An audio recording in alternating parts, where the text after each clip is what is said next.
Greenland. During World War II, we made this one coin for Greenland alone. As you can see, it's a 5 kroner, the 19, and then GS, and then 44.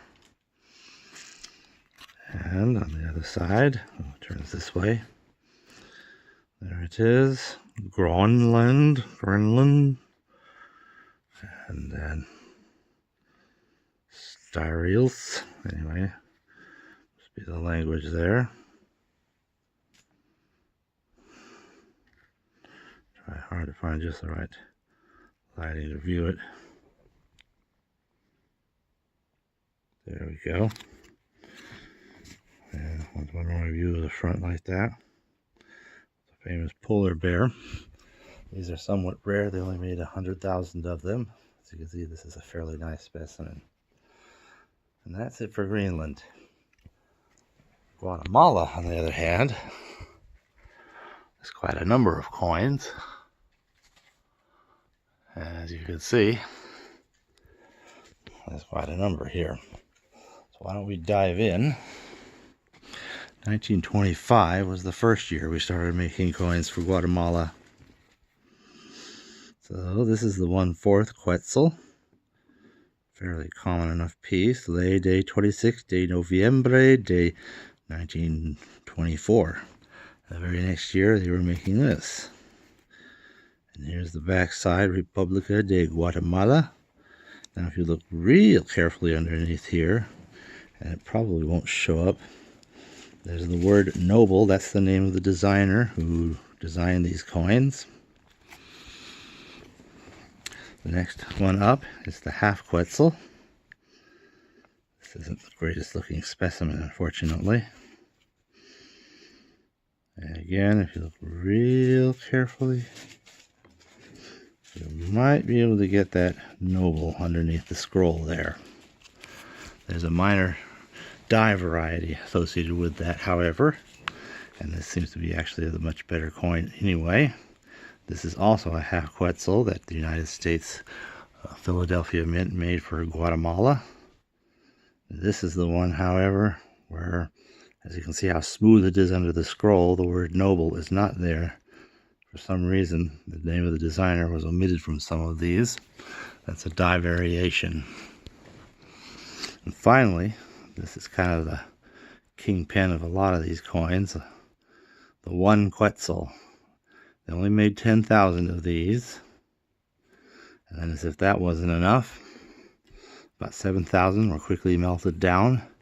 And then a bunch more were melted down until the remaining ones of these are actually quite rare and difficult to find. So, anyway, there we have it, a 1 Quetzel coin. The very next year, we continued with making gold coins for them. So, 1926, there's a 5 Quetzals.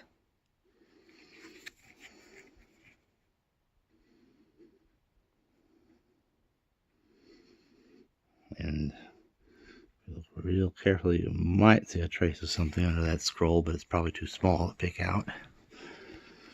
There's the 10 Quetzals.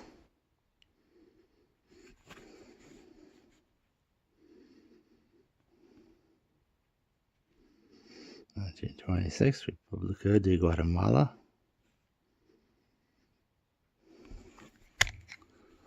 And finally, the 20 Quetzals. Ley de 26 de Noviembre de 1924.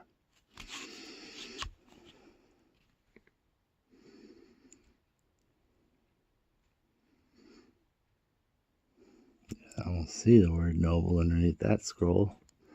República de Guatemala, 1926. Then we didn't make anything more for them until World War II. In 1943, we made a whole flock of coins for them. Notice again the brass, un centavo de Quetzel.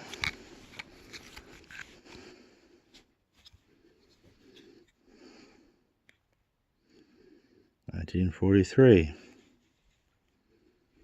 Let's see if I get that to focus.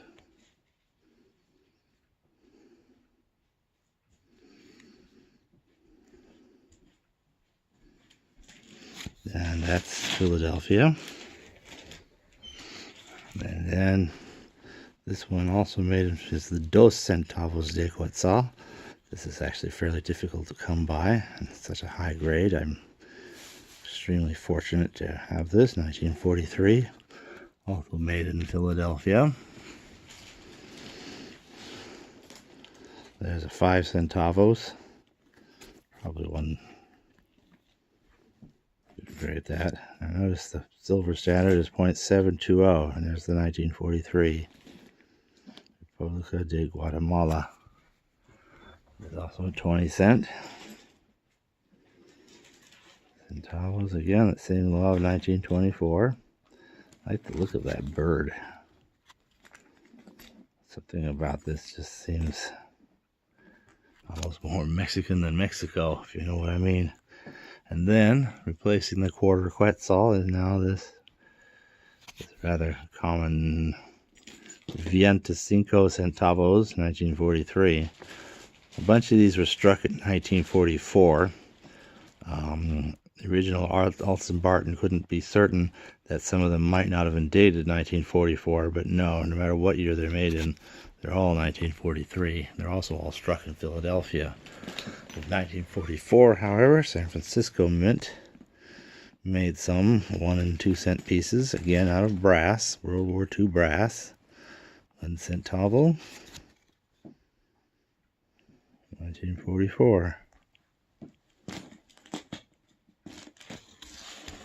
And finally, the Dos Centavos de Quetzal.